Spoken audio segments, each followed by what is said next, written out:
Bortles to throw on second down. That's into the hands of Westbrook over the middle. And he'll be brought down at the 45-yard line. They'll wind up getting 10 back as that sets him up for third down. Throwing is Bortles on third down. Looking for Hearns, and it's intercepted. Picked off near the 29. And he's able to take this one back to the 36-yard line. Well, and I saw the pressure coming at him. That just looked problematic. Hit him as he threw it. And the interception ensued. Let me pay homage to the man who stood in this spot before. He always talked about how much pressure is in the face of a guy, and can he step into a throw. And when you can't do that, oftentimes interceptions result. They'll get 4 there out of the screen, and it's second down. They'll run it now out of the gun. Oh, he's got a little daylight. And he's taken down, but not before he gets this into enemy territory across the 40. That good for 22 and a first down. Exactly what they needed right there, because they needed to use the ground game to take some pressure off, because the quarterback's been struggling a little bit. And he was hit as he threw it there, and it forces it incomplete. Let's face it, if you want to get back into the game, these are the kind of throws you got to hit. He's wide open right there. Got to be able to get it to him, don't you think? And those are the throws that haven't been available to them every time he's dropped a pass. Yeah, that's a big miss. And an incomplete pass. That'll stop the clock here with just under a minute to play in half number 1. Feels like they're getting caught in between here because they didn't completions on first and second down. Now you got to worry a little bit about the clock because you prefer not to give them another shot here in the first half. But if you don't pick up the first down, guess what? You're likely going to have to. Good contain, no gain on the screen, and it'll bring up fourth down. So unable to get any yardage at all off of the screen there on third down. And ordinarily on third down, that's when you want to bring pressure. You get all your guys who want to get after the quarterback. But how about the patience they showed? Read the play, snuffed it out, and made a nice stop. So a good kick that time, and that might help to get the negative thoughts out of the mind from that earlier block. Especially since this was not a chippy, so he had to get that one out kind of low. But his line does a nice job of protecting, and he's able to convert for 3. Here's Corey Grant that'll return. And he'll wind up getting an extra couple yards here for his trouble as he'll bring this one out to the 27. And out now comes Jacksonville as they get ready to go. And we'll see how this is played. Offensively, they've got the lead. Not a whole lot of time left. What do you think, Charles? Well, it's tempting to try and add to your lead. But a mistake there, that can change things in a big way. I say go ahead, take the knee, get on out for the half. They'll get 4 there out of the screen, and it's second down. In order for a screen pass to break big, a lot of things have to come together and be well executed. But all it takes is one small thing to go wrong and keep it from being a big game. Oh, he's got some break. Now he's hit, and Bortles fumbled. It's loose, and it's picked up by the Steelers. Another tough one there for Blake Bortles, partner. 2015, led the league in fumbles as a quarterback, had 14 of them. But you just expect that to get better with experience in the league and, of course, better support from his offensive line. In this case, though, he kind of reverted back to that year. And he's going to fight his way forward here for a modest gain. Now a timeout taken. Perhaps a chance for one more quick play and then another timeout if they hurry. We'll see. And this will split the uprights. It's right down the middle. And they're back within 3 scores as it's now a 22-point game. So a field goal here, they're still down, but they put a dent into that lead before the break. And that's got to feel good because now they've seen that they can put some more points on the board, and that gives them a whole second half to get back to where they want to be, and that's in the lead. That's it for the first half. 2 more quarters to go. We'll have plenty more to see after the break.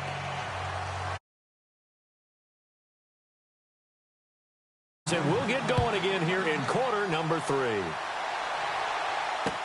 This fielded a few yards into the end zone.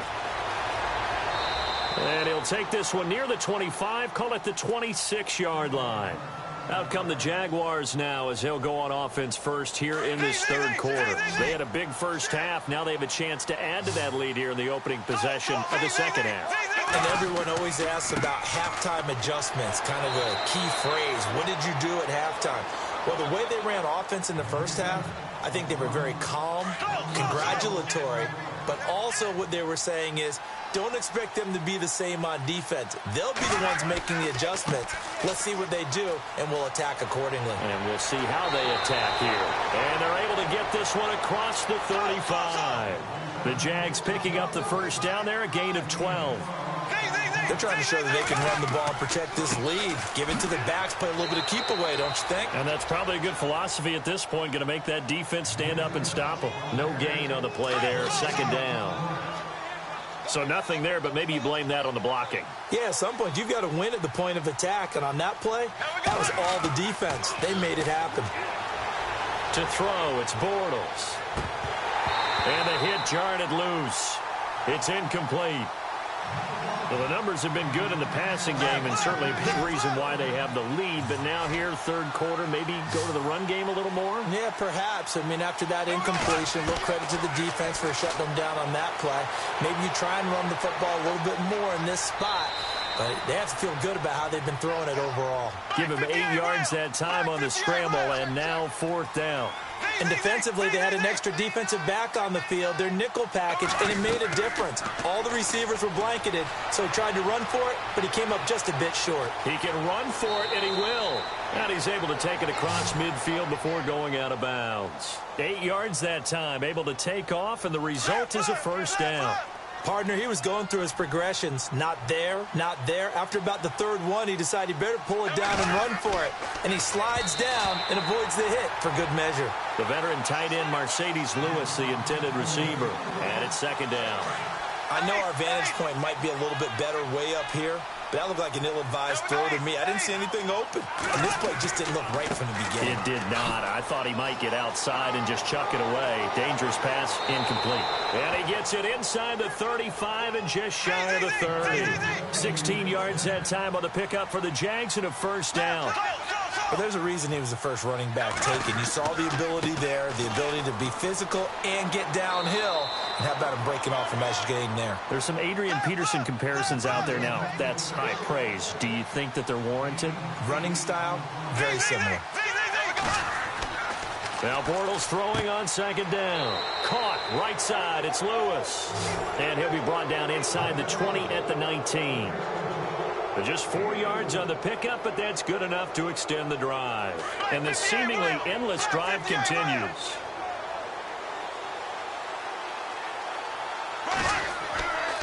Fournette, a first down carry. And they go the wrong way here. Knocked back to the 20. It's a loss of a yard there, and now second down. And Cameron Hayward's ability to take on blocks, hold the point of attack, and get upfield serves him very, very well. What a nice play there. Yeah, he can take on blocks because he's built like a block. Fournette, a first down, still going. And he takes it in. Touchdown, Jacksonville. A great play there. His second touchdown of the afternoon. And the Jaguars add on to their lead.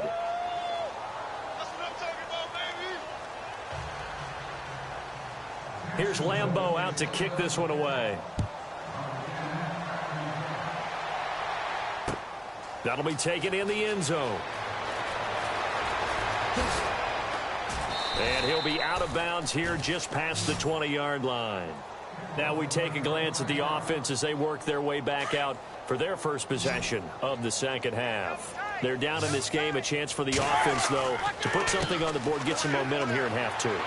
Try and get things kick-started for them. And you know at the half, they discussed how they were going to get that done. This is where scripting comes into play a lot of the time. How many plays do you script coming out of the second half? Most of the time in the first half, you're scripting 12 to 16. I think in the second half, you're really scripting more like 8 to 10. Kind of a starter or an opener, whatever terminology they use, just something to get you off to a quick start. Here's Roethlisberger. And his pass is intercepted for the fourth time today. Picked off by the linebacker, Paul Posluszny. And they're going to set up shop at the 32-yard line. This is such a good read defensively. They know that this offense is going to try to get the ball to their playmaker in space. So what do? They crowd him and send bodies at him. And this one winds up being intercepted. Bortles on the give to Fournette. And they'll get this one down to about the 20-yard line. That one good for a gain of 13 for Jacksonville and a first down. Another good run there, and now we're seeing an offense that's imposed its will on a defense. When we talk about that all the time, what does it really mean? It means that the guys on the offensive line, they feel like they can do whatever they want. They're in the huddle saying, run it again. Give us another chance to smack someone and create some space. On the defensive side of the ball, not only have they imposed their will against you, you're almost powerless to figure out what you're doing there, but you got to keep your spirit up at the same time, and they're taking that too. Only a yard on the pickup there. 2nd and goal. And that last carry puts him right at 100 yards for the game. So how has he done it? Because he's been patient, followed his blocks, let everything develop, and then burst through for big gains. They'll try to punch it in with Fournette. And he'll take this into the end zone. Touchdown, Jacksonville. A great effort there. Punching it in from a yard away. And the Jaguars continue to roll.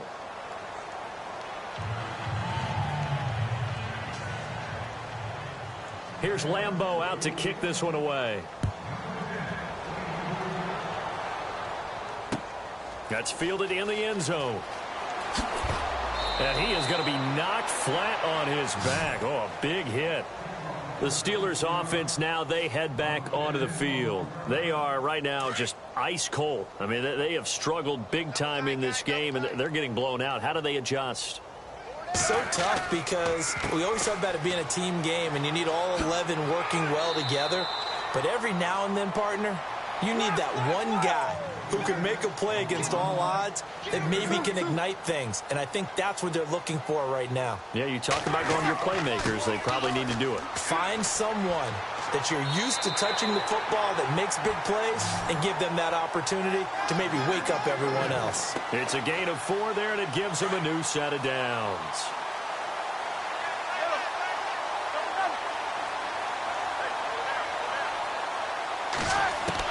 They'll throw on first down with Roethlisberger. Oh, he dropped it. And that's pretty indicative of the way this one's gone. Brandon, at least there's one bright side to that incompletion. What's that? It wasn't an interception. Wow.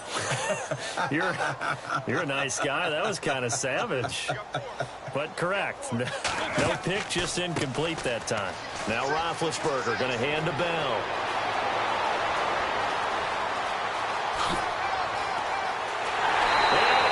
To the end zone. Touchdown, Pittsburgh. Le'Veon Bell with his 2nd touchdown of the afternoon. And the Steelers are able to at least knock the deficit down a bit. And all he takes off with it, it's a fake.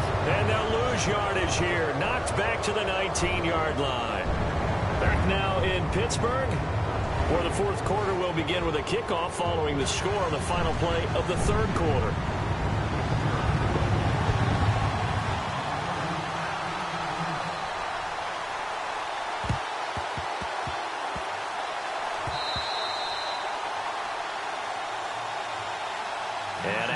Comes Jacksonville as they get ready to go. And Charles, in a very one-sided affair, I think we've reached the point in the broadcast where you and I, we may have some filling to do, right?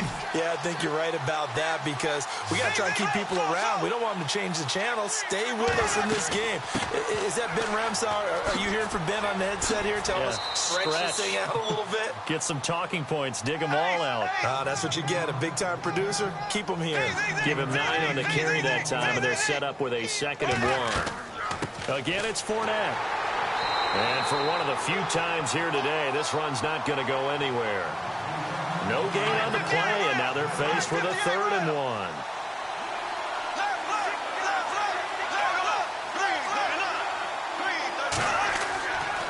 They'll try and run for it with Fournette. And he's got some space here. And they do get him down, but he's inside the 5 all the way to the 3. They're able to convert on 3rd down, and that sets up a 1st and goal. Brandon, what were they thinking on defense? And he'll take this one in for a Jags touchdown. A great play there. A 3-yard touchdown run. And the Jaguars are pouring it on. And that rushing touchdown is 4th, puts him just one shy of the NFL record in a single game. And we all know he would love to get to that record and even beyond it. But he doesn't need to in order to impress in this one, does he? What a performance. What an absolute great game that he's had here in this one. And a big hit there as he runs into a brick wall at the 33. And now out come the Steelers.